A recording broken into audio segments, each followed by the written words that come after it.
بسم اللہ الرحمن الرحیم۔ السلام علیکم۔ انفو ٹی وی میں آپ کو خوش آمدید کہیں گے۔ آج 28 دسمبر 2023 بروز جمعرات، سعودی عرب کی شام تک کی اہم ترین خبروں کے ساتھ میں ہوں وسیم۔ سعودی عرب کی ہر لمحہ بدلتی ہوئی صورتحال پر نظر رکھنے کے لیے انفو ٹی وی چینل کو سبسکرائب کر لیں، بیل آئیکن پریس کر لیں۔ آج کے نیوز بلیٹن کو مکمل دیکھیے گا۔ شروع کرتے ہیں پہلی خبر کے ساتھ۔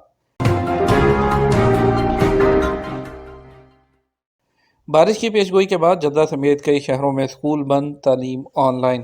موسلا دھار بارش کے خدشے کے بعد جدہ سمیت کئی شہروں میں آج اسکول بند رکھنے کا فیصلہ کیا گیا۔ سبق ویب سائٹ کے مطابق جدہ، شمالی حدود ریجن، المہد، مکہ، بحرہ اور الجموم کے علاوہ دیگر شہروں میں آج آن لائن تعلیم ہوئی۔ محکمہ تعلیم نے کہا کہ محکمہ موسمیات کی پیشگوئی کے مطابق اور طلباء کی اور اساتذہ کی سلامتی کے لیے یہ فیصلہ کیا گیا تھا۔ محکمہ تعلیم نے کہا تمام تعلیمی اداروں میں پڑھائی کا اور انتظامی عملہ جو ہے وہ آن لائن ڈیوٹی انجام دے گا۔ نیشنل ایڈریس کی پابندی نہ کرنے پر 5,000 ریال کا جرمانہ۔ سعودی عرب میں نیشنل ایڈریس وہ اس کی پابندی نہ کرنے پر سعودی ٹرانسپورٹ جنرل اتھارٹی کے ترجمان کا کہنا ہے کہ لاجسٹک سروسز فراہم کرنے والی کمپنیاں یا ان کے ڈرائیور نیشنل ایڈریس کی پابندی نہ کریں تو ان پر 5,000 ریال جرمانہ عائد کیا جاتا ہے۔ اليوم اخبار کے مطابق اتھارٹی کے ترجمان صالح الزبید نے سعودی ٹی وی کے پروگرام میں ایک سوال پر کہا کہ پوسٹل سسٹم کی جانب سے لائسنس یافتہ اور لاجسٹک کمپنیوں کو ہدایت کی ہے وہ کسی بھی ترسیل کے لیے نیشنل ایڈریس کو استعمال کریں۔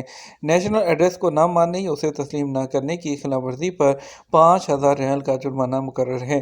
اگر کسی کسٹمر کو کمپنی کی جانب سے نیشنل ایڈریس قبول کرنے سے انکار کیا جائے تو اس صورت میں کسٹمر کا حق ہے کہ وہ کمپنی یا ڈرائیور کے خلاف کمپلین کر سکتا ہے۔ ابتدائی کمپلین کمپنی میں درج کی جائے گی، جس پر 7 دن کے اندر کارروائی نہ کرنے پر ٹرانسپورٹ اتھارٹی میں شکایت کی جا سکتی ہے۔ کراچی سے منشیات سعودی عرب اسمگل کرنے کی کوشش ناکام۔ پاکستانی محکمہ جو کسٹم ہے انہوں نے سعودی عرب جانے والے مسافر کو کراچی ایئرپورٹ پر گرفتار کر لیا، جس کے قبضے سے منشیات ضبط ہوئی ہیں۔ سبق ویب سائٹ کے مطابق پاکستانی محکمہ کسٹم نے کہا کہ مذکورہ مسافر 1 کلو گرام نشہ آور گولیاں اسمگل کرنے کی کوشش کر رہا تھا۔ ذرائع نے بتایا کہ پاکستانی محکمہ کسٹم نے مذکورہ مسافر کو خفیہ معلومات کی بنا پر گرفتار کیا۔ ذرائع نے کہا کہ کراچی ایئرپورٹ کے کسٹم حکام کو سختی سے ہدایت کی گئی تھی کہ مشکوک مسافروں کے سامان کی اچھی طرح تلاشی لیں۔ مذکورہ مسافروں نے منشیات اسمگل کرنے کے لیے اپنے سامان میں خفیہ خانے بنا رکھے تھے۔ شرورہ میں 1.6 ٹن چرس اسمگل کرنے کی کوشش بھی ناکام بنا دی گئی۔ سعودی عرب میں سرحدی سیکیورٹی فورس کے ترجمان کرنل مظفر الکرینی نے کہا کہ شرورہ میں 1.6 ٹن چرس وہ اسمگل کرنے کی جو کوشش ہے وہ ناکام بنا دی گئی۔ سبق ویب سائٹ کے مطابق منشیات اسمگل کرنے کی کوشش کرنے والے 2 سعودی شہریوں سمیت ایک یمنی کو بھی گرفتار کر لیا گیا ہے۔ جدہ قاہرہ دنیا کے مصروف ترین جو روٹس ہیں اس میں سے ایک۔ فضائی ٹریفک کے عالمی اداروں نے کہا کہ انٹرنیشنل فلائٹس کے حوالے سے قریب ترین شہروں کے روٹس میں جدہ قاہرہ دنیا کے مصروف ترین روٹس میں سے ایک ہے۔ سبق ویب سائٹس کے مطابق جدہ قاہرہ مصروف ترین روٹس کی سر فہرست لسٹ میں تیسرے نمبر پر آتا ہے۔ واضح رہے کہ 2 قریبی شہروں کے حوالے سے انٹرنیشنل فلائٹس میں سنگاپور اور ملائیشیا دنیا کے مصروف ترین روٹس میں شمار کیا جاتا ہے۔ عالمی اداروں کا کہنا ہے کہ جنوبی کوریا اور جاپان کے درمیان سفر دنیا کے مصروف ترین روٹس میں سب سے آگے ہے۔ اسی طرح ریاض دبئی دنیا کے مصروف ترین روٹس میں 6 نمبر پر آتا ہے۔ دوسری طرف مصروف ترین ہوائی اڈوں میں اٹلانٹا ہارٹس فیلڈ ایئرپورٹ دنیا کا مصروف ترین ایئرپورٹ ہے، جبکہ دوسرے نمبر پر دبئی انٹرنیشنل ایئرپورٹ ہے جسے مصروف ترین ایئرپورٹ مانا جاتا ہے۔ سعودی شہری نے اپنی لخت جگر کو جگر کا ٹکڑا عطیہ کر کے جان بچا دی۔ سعودی عرب میں سعودی شہری نے اپنی لخت جگر شیر خوار بیٹی کو جگر کا ٹکڑا عطیہ کر کے جان بچا دی۔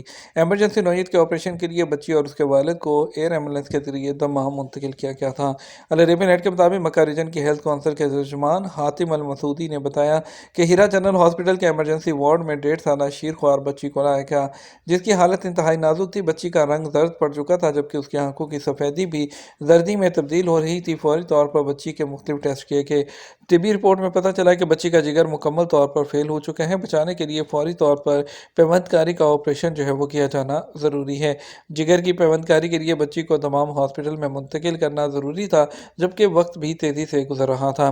فوری طور پر بچی اور اس کے والد کو ایئر ایمبولینس کے ذریعے دمام کے شاہ فہد اسپیشلسٹ ہاسپٹل منتقل کیا گیا، جہاں پیوند کاری کا آپریشن کامیاب رہا۔ پرائیویٹ سیکٹر میں سعودی کارکنوں کی تعداد بڑھ کر 2.3 ملین ہو گئی۔